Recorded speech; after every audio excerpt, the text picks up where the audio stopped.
Man, well, it's good to be back on another open floor. The American dream rests on the promise of upward mobility.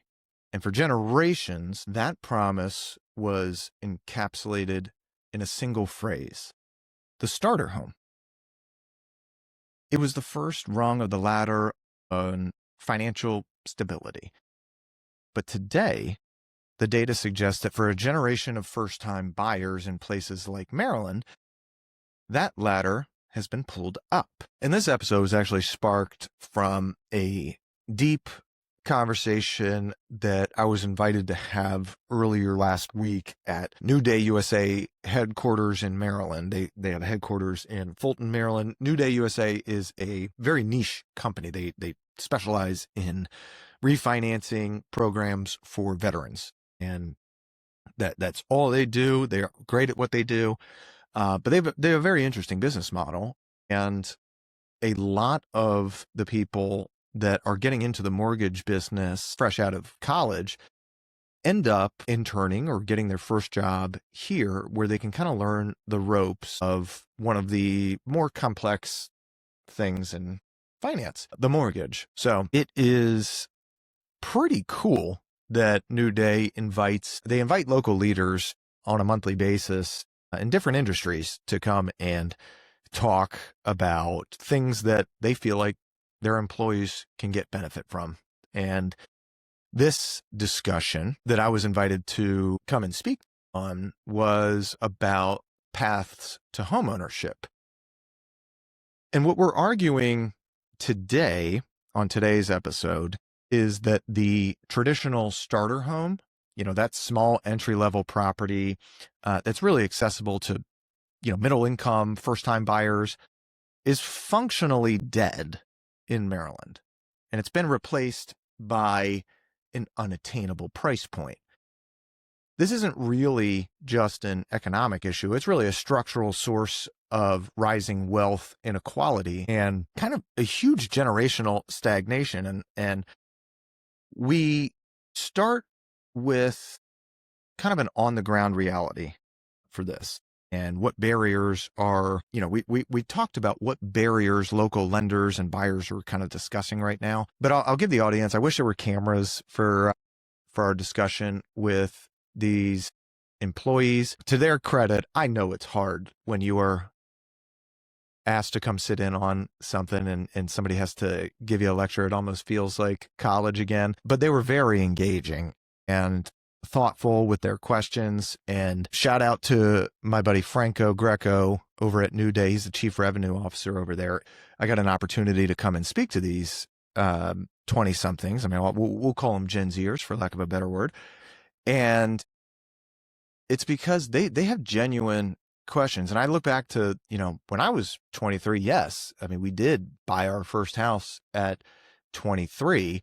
But I had no way of doing that by myself. I had, fortunately for me, a fiance who also made some pretty good money, and the market was a completely different place back then. And so I didn't really touch too much on my experience, my own personal experience there, but I did touch on a lot of, my experience with first-time home buyers and building, what that experience is like, how nerve-wracking it can kind of be. And you just don't know what you don't know. And so I wanted to part of me really wanted to put them at ease and give them the process and give them an idea of what the expectation should be and what has been told to them in the past, either by their parents or by older siblings or grandparents or whoever, and then also what they can expect in today's market, because those two things are not always the same thing. The market's always changing, and the processes within the market are always changing. And so you can take advice from whoever you want, whenever you want, but the reality is advice is not going to matter if it doesn't apply to the situation. In our conversation with this was really about 40 to 50, young professionals fresh out of college trying to really get their feet wet in the financial space. We focused on the difficulty of clearing financial hurdles required to enter today's market. We talked about, what the front lines kind of look like right now. And the primary motivation for buyers is escaping volatility of rising rents, establishing a long-term investment that builds wealth. You got to start somewhere. I think for a lot of younger people, particularly our Gen Z crowd, the crowd that's in college, freshly out of college within the last 5 years, they don't really see a clear path to what homeownership looks like. And part of that is because no one's taught them. We do not have in our vocational schools or our primary schools or secondary schools any kind of class on how to become an adult, how to become a homeowner, how do you manage a bank account, what does this stuff mean? They don't teach it in college to anybody. So the system is flawed because we don't give people, particularly our young people, any kind of advantage at all. Everybody has to guess what to do next. And that is honestly pretty predatory if you sit back and think about it. So I think there is some kind of, and we talked about this a little bit in our discussion, there is almost a romanticizing of renting, especially when you come out. It's first off, it's easy. Secondly, you can make a call to somebody to fix something. You don't have to worry about it. And frankly, 90+% of people under the age of 40 have zero handy skills. You have an expiration on a lease. You can, in a lot of cases, vacate early without too much clawback, or, everything's case by case, but you get what I mean. And especially with young people, they're not really sure where they want to end up. Some of them might have a relationship, some of them don't. People might have a vision for themselves or a path, and that path is going to get diverted because life happens. What we had talked about on this discussion was there's a lot of reasons for people to move. People are getting married. People are getting divorced. They're getting together. They're breaking up. They're having children. They are watching the children leave the nest. They're moving for jobs. They're getting relocated by the military. They're moving for school. They're moving to be closer to family, moving to be closer to friends. When you're in your early 20s, you're very lucky if you have direction. You're very lucky if you feel like you have purpose and a good head on your shoulders. You feel like you have a plan. It's not common. And the easy thing to do is to decide, well, I don't really know where I'm going to land, so I will rent something. And there's nothing wrong with that at all. Let me be clear. There is nothing wrong with renting.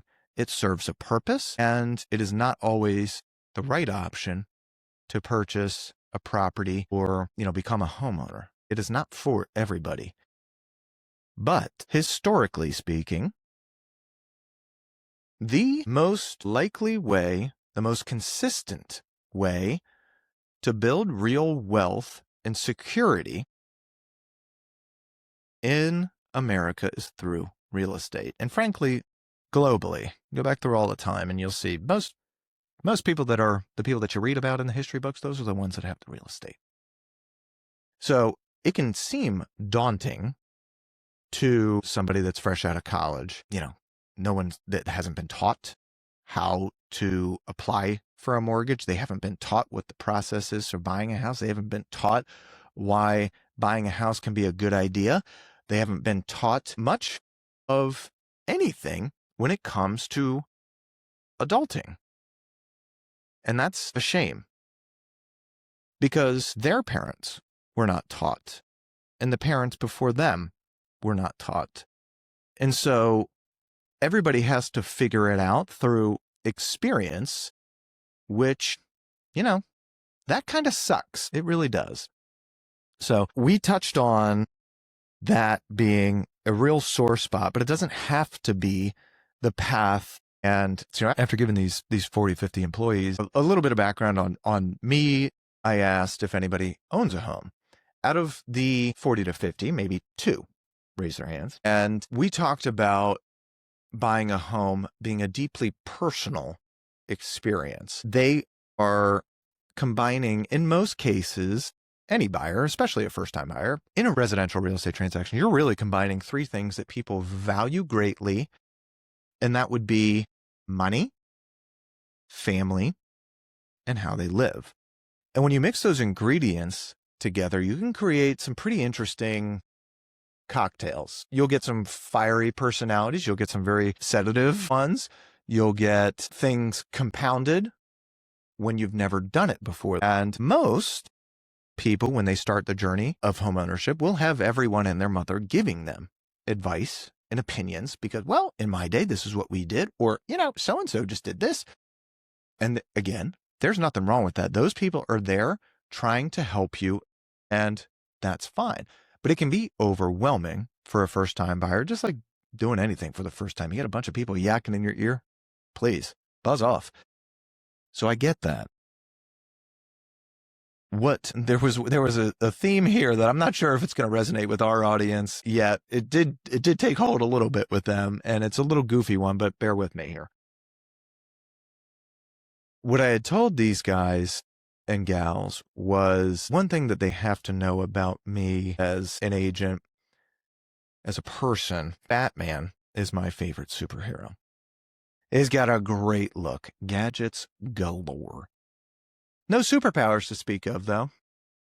The dude could be doing anything else with his time, but he chooses to use his gifts, his money, his ambition to help others. Now, me personally, I'm a far cry from Bruce Wayne. I mean, the dude's a legend, even though he's a fictitious character. But that character has always spoken to me.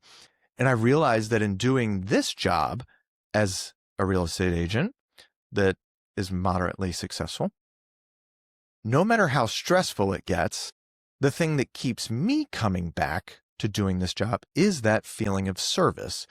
I love helping people that need it. I like bonding with them. I like educating them. I like learning from them. I like learning with them and seeing them achieve something that matters deeply to them. I fell in love with that feeling of making a difference. It's not going to happen on every transaction. It's only going to happen every once in a while. You'll have some people that are, I've done this a bunch, and, yeah, you were good. I also feel like I was paying you a little bit too much. There's always going to be that. But when those moments come where somebody has a deep appreciation for what you do, it makes you feel like what you do matters. And it's those moments that I cherish and what keep me coming back. If you're a buyer's agent, you're basically a therapist when they need it. You're a paralegal when they need it. You're a mentor when they need it. You're a friend when they need it. And that connection with others makes the journey sweeter. And that connection is what keeps people coming back. So when we asked the audience how many people owned, there wasn't really a whole lot that raised their hands. There was like 2 out of the whole crowd. When you rent, you're building somebody else's balance sheet. That's not rocket science. I'm also not telling them something they don't already know. When you own, every payment builds your balance sheet. This is particularly interesting, I hope, to them because they're in finance. If, I get why somebody would be hesitant to buy. Sometimes they're not sure if they're staying in the area. Maybe they're in a relationship that's uncertain or a job that's uncertain. I mean, shoot, look at our government shutdown right now. I get that. I totally get that. It's not, the timing is a big part of this. Sometimes it is just easier to have roommates, and it's fun. It's fun. The market today is not what it was 10 years ago. So if you have older siblings or coworkers or friends that bought then, your parents bought then, the grandparents bought something since then, The average entry price is a lot higher. When I bought my first house, we bought it for mid-twos. That same house sold now a second time actually, since we purchased it 13 years ago for, $100,000+ beyond that, with literally zero updating done to it. So the interest rates now are a lot higher, which make your payments higher. It's not easy to do this. And it's certainly not as easy as it used to be. So all that advice that you've been getting as a first-time home buyer, if you're now starting to look, hopefully it has evolved and taken stock of what the space is today. A lot of people end up getting pre-qualified by a lender for a lot more than they originally expect. But if you're buying a home, you're not always interested in what that amount is until you see what that payment looks like. And that payment might be like, oh my God, nope, no. Hang on, let's get it back closer to what my rental is. And so in this business, the pre-approval process is probably the first place to start. You can certainly start with a real estate agent.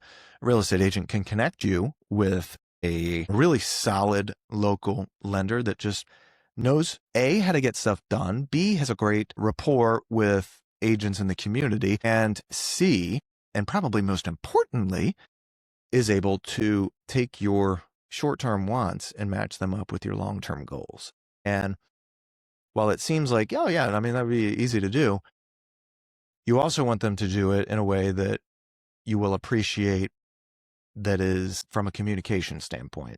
And it's hard to find the right partner in there, but what I said was, you need a lender that is going to be your Batman. You need an agent that is going to be your Batman. You need people in your life in that field of it that are going to be looking out for your best interests and will not let you fail. If you fail on your own, that's on you. But if you tell me that this is what you want, you are qualified to go get it, we will find a way to get you something that you want. Some of the trepidation that young buyers have is credit issues. In most cases, it's actually not bad credit. They just don't have enough of it. So that's one thing. Not having enough cash is another. One of the myths that we talked about was the 20% down thing. There are plenty of opportunities out there to spend less than that. The 20% threshold gets rid of PMI, gets rid of that interest payment, which is really going to be the bulk of, the mortgage payment, especially early on. And I get that transaction cost and down payment and all that stuff is, when you're finally starting to feel like you're making a little bit of money, you're making some headway, you're starting to be a real freaking adult, you don't really want to see that money leave your bank account. I get that feeling, but disrupting that flow, as long as you have a consistent income stream, a reliable one, will be okay. We also joke that some of them are probably watching a lot of Selling Sunset and probably not interested in the beer budget that their buying power will support right now. They want to wait until they have that champagne budget so they can quench that champagne taste. So they'll keep renting at the Avalon or whatever nice complex is near all the fun and stuff because YOLO, right? Again, nothing wrong with that. Nothing at all. You're just not going to build wealth that way. And we are not complainers. We are not going to be saying, oh man, well, I wish I would have done this, or I wish I would have done that. You have something within you called discipline. And if you have the discipline, you can get what you want out of this life. If it is not wealth in money or real estate, that's fine. Go be wealthy in whatever it is. But if you want to be wealthy this way, renting is probably not the best solution. So, let's see here. a lot of the discussion that I've heard from buyers of ours and some of the people that we were talking to was waiting for rates to drop. That's a really, especially the last couple of years, it's been a really, really common one. Here's the thing. You absolutely get that. You can refinance later. There is never a guarantee that rates are going to go down, but in all likelihood, based over historic timelines, yes, there is more than likely an opportunity for you to refinance later down the line and get a reduced rate. Equity is not going to wait. That house right now that's worth, let's say, $500,000, that you don't feel like I'm close, but I'm not quite ready to pull the trigger on that.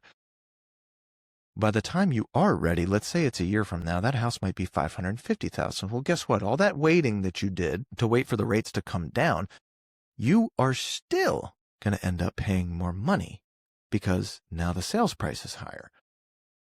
Now the taxes are higher.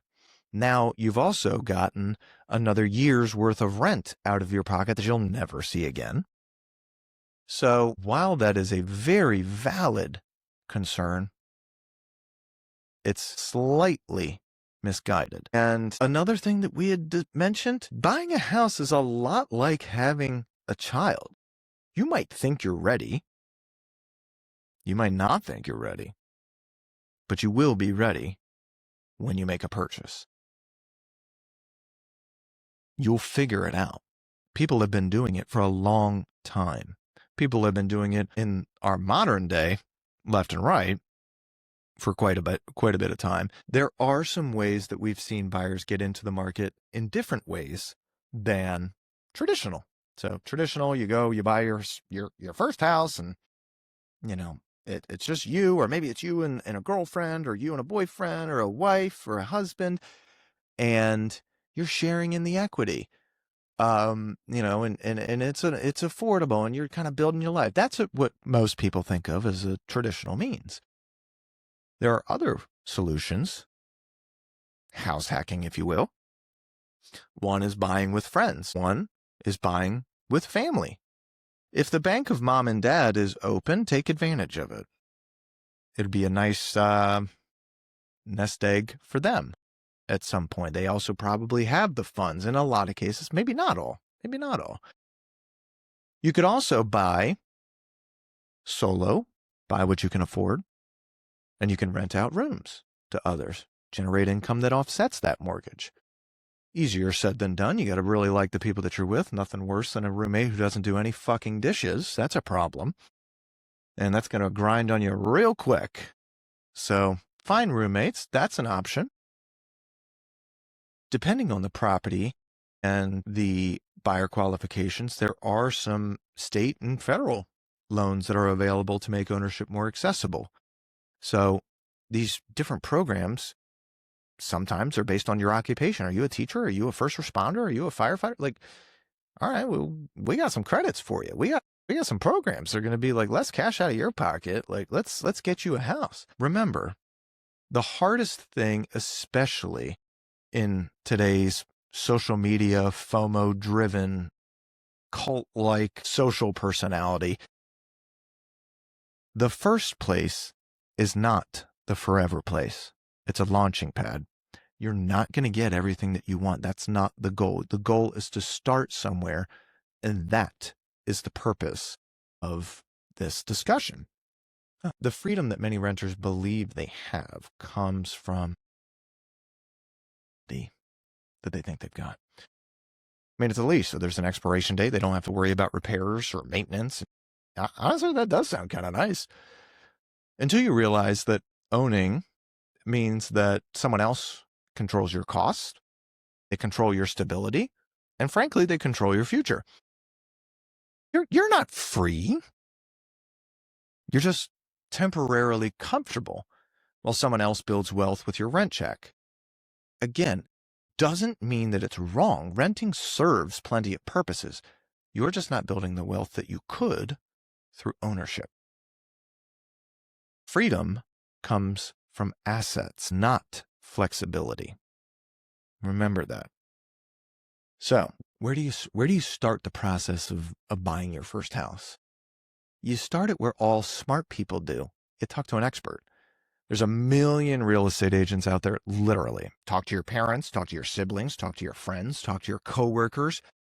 Almost everyone in your life knows at least a few, particularly in Maryland. If I was to throw a rock right now, I'm hitting somebody outside. I mean, I got a pretty decent arm, not a great one. I can hit somebody with a real estate license no matter where I am. What you want to do first is identify your personal goals and interests. Write them down. What you're looking for in a home. Are you looking for more of an investment? Are you looking for a lifestyle?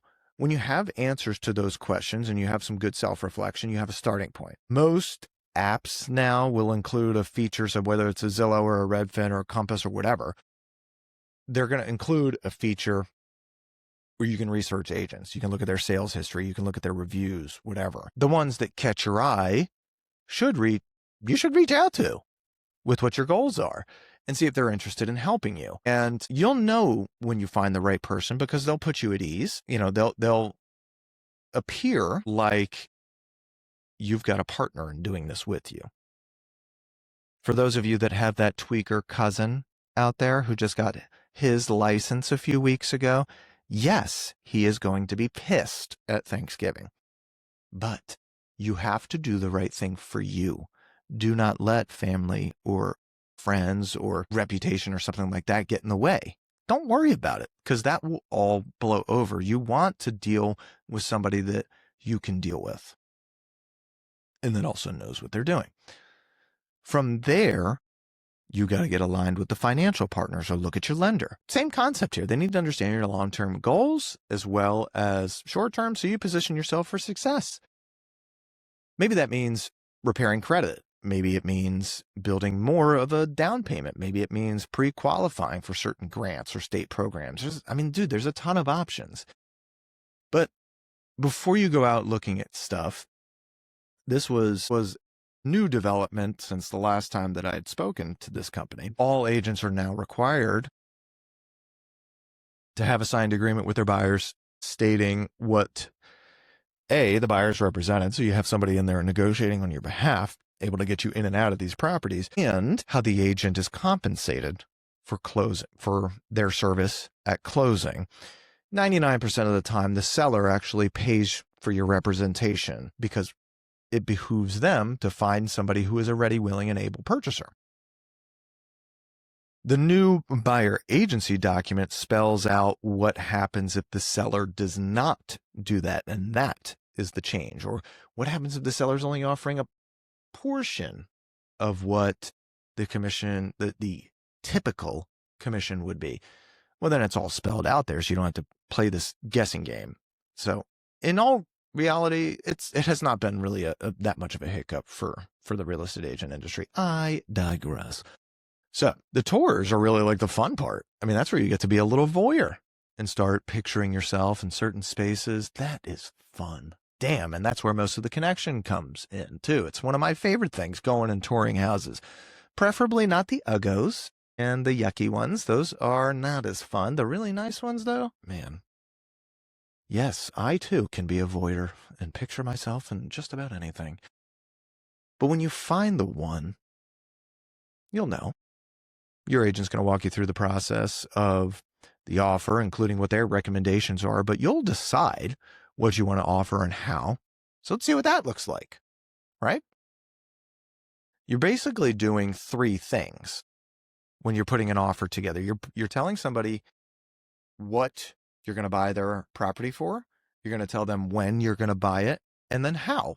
The how is the real meat and potatoes of the contract. I mean, a Maryland contract can range anywhere from 30 to 60 pages, with it being finance, which is going to be, 90+% of our first-time home buyers. You're looking at a 50 to 60 page contract. It's long.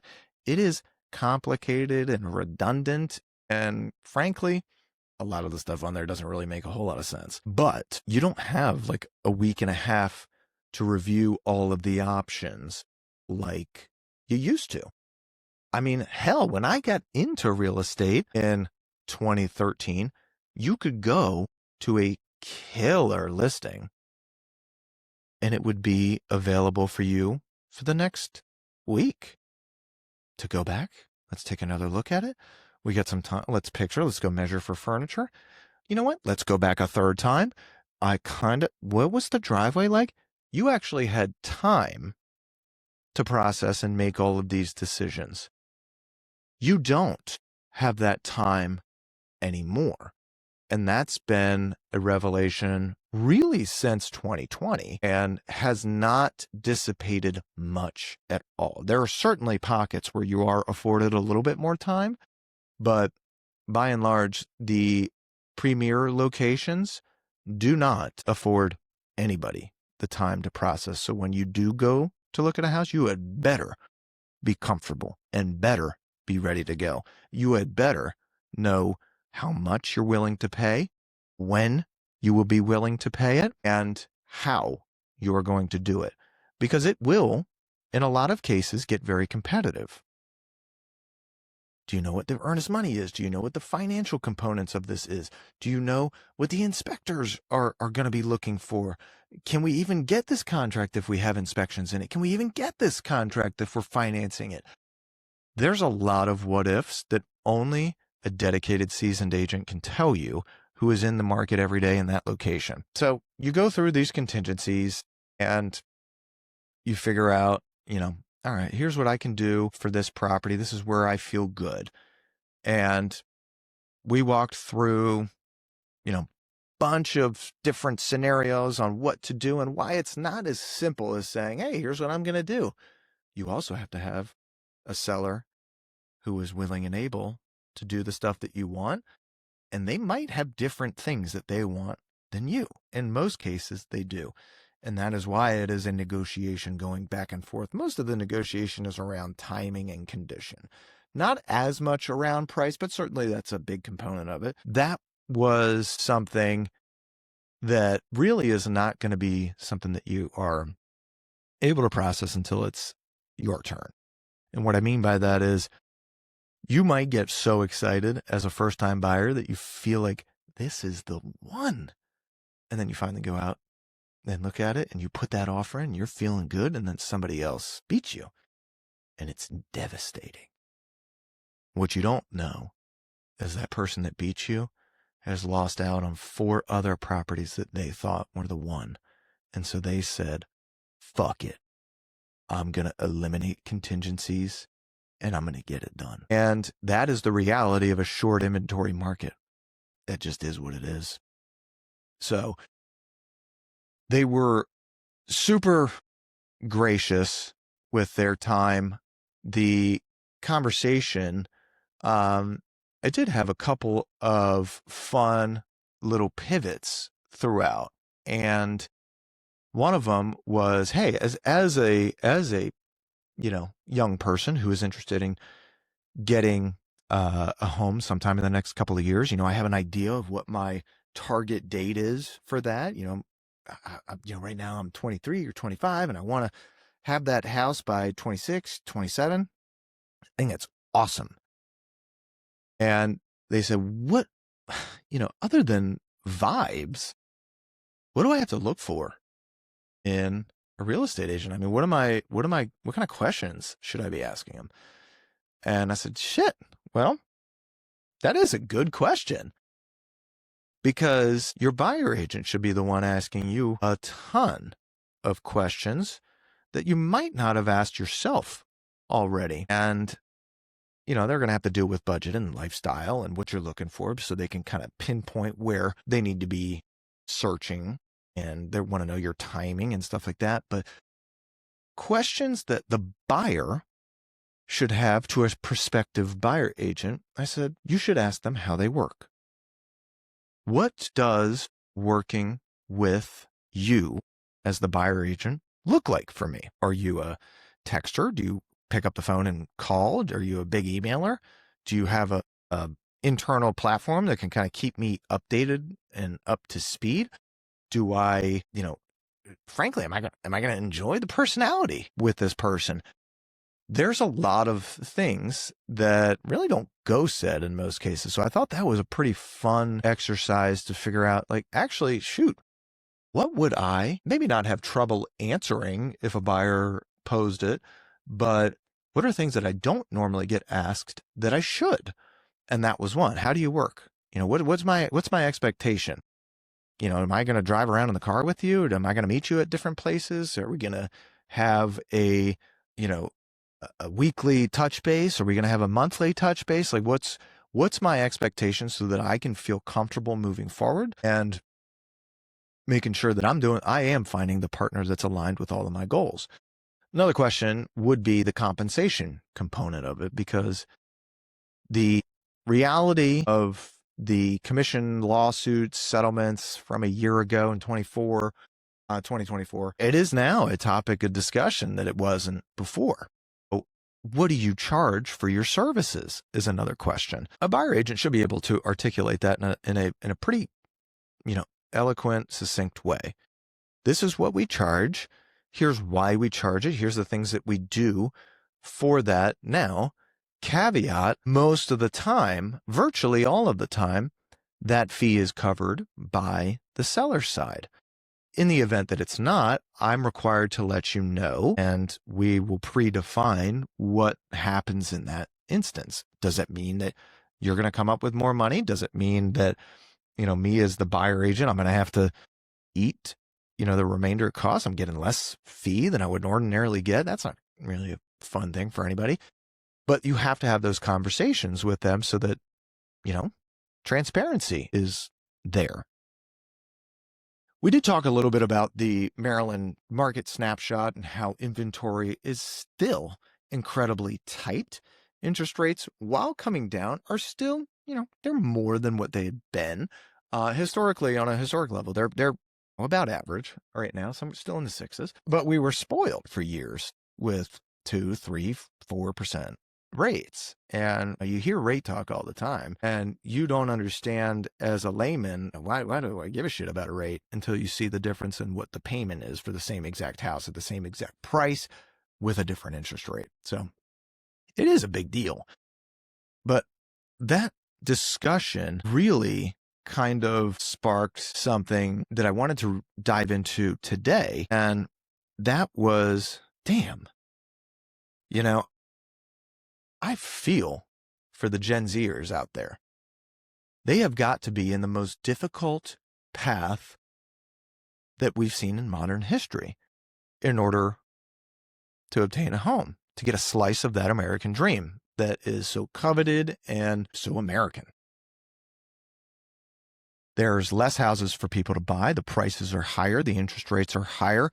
And the people that are scooping them up, the limited availability, and by and large are not people. The things that are affordable in that first time home buyer market, there's not a lot of humans that are buying them. It is these corporations, and they might be disguised in some other kind of show, but it's your BlackRocks and things like that that are driving price up because they know having real estate increases wealth. It is not fair.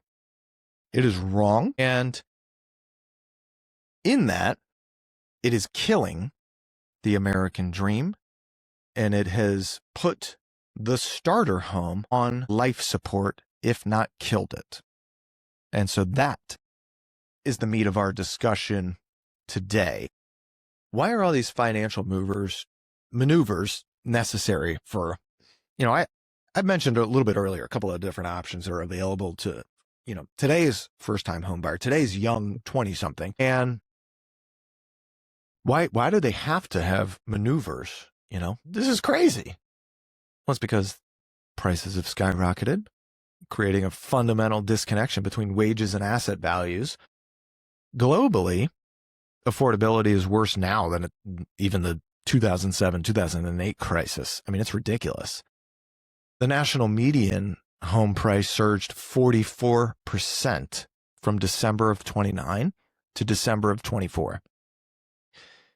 In Maryland, the median home price hit $420,000 in March, well above the national median of basically $400,000. Quantifying the down payment needed for a median priced Maryland home is approximately $67,000. This is why the average age of a first-time U.S. home buyer has risen significantly, reaching an all-time high of 38 to 40 years old.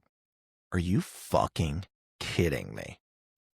40 years old for your first purchase. This delay strips buyers of critical years of compounding equity gains and just continues severely widening the generational wealth gap. It's bullshit. The state's first-time buyer index remains below 100 across all jurisdictions and has continued to fall year over year over year. And frankly, no one's doing shit about it. And while Maryland metro areas like the DC, Baltimore corridor have high costs, you still have some counties that remain comparatively affordable. You know, you have places like Allegheny County, Somerset County, Baltimore City, Dorchester County, Wicomico over on the shore. You know, there are opportunities, but they're not really in the places that used to be. It means sacrificing proximity to high wage paying job centers, imposing the cost of long commutes and diminished labor market flexibility. I mean, that's what it comes down to. This is why more people are renting. And when more people are renting, guess what else rises? The freaking rent rates. So you tell me how that's fair. High prices are a symptom. The underlying disease is really a chronic structural shortage of housing supply that's been driven by rigid regulation, which is why there was a lot of uproar during this last election cycle. And no, we are not going to discuss politics on this show. But the U.S. housing market is short approximately 4.9 million housing units. Maryland alone has said they need at least an estimated almost 600,000 new units to accommodate projected growth through 2045. And I can speak for Anne Arundel County. I mean, there's really not a whole lot more to develop here. The shortage is why prices are so inelastic. Maryland's regulatory framework emphasizes local control over land use. Local governments restrict housing development through low-density zoning and urban containment strategies. 70% of residential areas in major cities restrict or ban multifamily apartments, which also limits supply. This regulation and supply discussion is going to play out in policy debates over zoning bills in Baltimore in particular.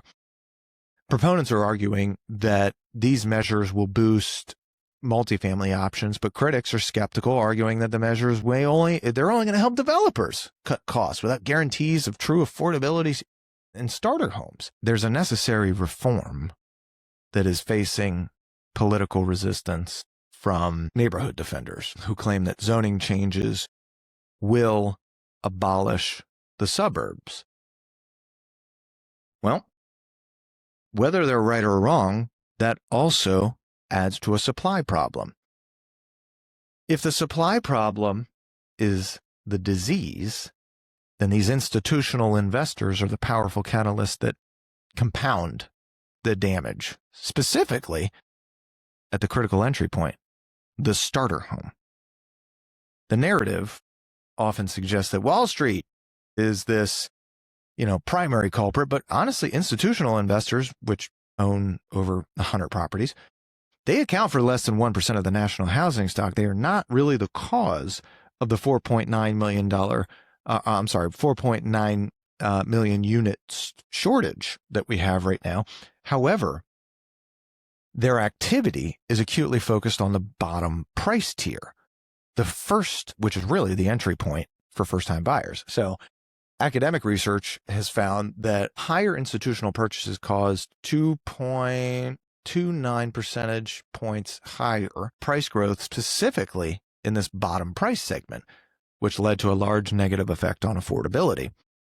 They're not buying real nice stuff. They're not buying the high-end stuff. They're buying the first-time home buyer, the starter home. That's what they're buying. And it's because these institutional buyers have superior financing advantages. They're paying cash. And that allows them to consistently outbid owner occupants. Again, not fair. Historically, fixer-uppers were the starter homes. I mean, make sure they're in a decent location for the most part, right? But the fixer-uppers were starter homes, and now investors possess most of the internal capacity and discounts to renovate these distressed homes. They do it cost effectively. They remove the low-priced inventory from the reach of owner occupants who rely on traditional mortgages, and they rent them out. That's what's happening. Incremental solutions are not going to fix a structural problem.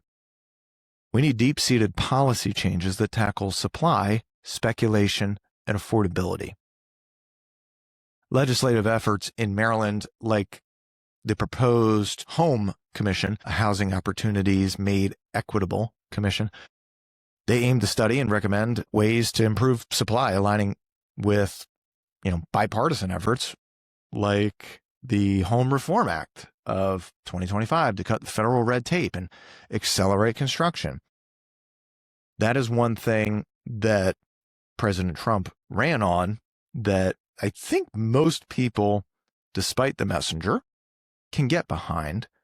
Make construction a little bit easier. You certainly want everything to be safe and affordable, but make it easier for people to build properties so that we can fill the supply and relieve some of the pressure that our buyers are getting. Independent economists favor a land value tax. So if they are taxing the land's value based on its highest and best use, which I can assure you they do in Anne Arundel County, LVT, land value tax, raises the holding cost of vacant and underutilized land. It forces landowners to develop or sell, shit or get off the pot. And that would increase, in theory, it's going to increase supply, reducing some, speculative pricing pressure. There's also community land trusts that offer permanent affordability. They separate the ownership of the land from the building and drive down the initial home price significantly. Because if you think about it, the price of the land can be 20 to 50% of the sales price. And that really depends on the location and what the land is, but it's a lot. The CLT retains the land and imposes permanent resale restrictions, keeping the home affordable for the next low-income buyer. The problem is where they want to put those is always up for debate. Nobody wants to live next to it that is, in some established suburb. So it's a constant battle. Where are we going to put people? Maryland already has an affordable housing land trust law, and organizations like Charm City CLT or Coppin Heights CLT that are operational, and they are providing a scalable model for stability, but it is still no end in sight right now for our Gen Zers. And with the national home buyer now reaching 30, damn near 40 years old for a first-time home buyer, it is probably the most critical time in our country's financial history to get our young people, in particular, housing that they can afford, that they can start building a life with, whether it's an investment property or a primary residence. That is the America that we've come to dream about and know and love. Not this where we have everybody priced out. It's not sustainable. It's beyond the fact that it's not fair. It is not sustainable. And We need our politicians to do better. We need our communities to be a little bit more open about what they will accept.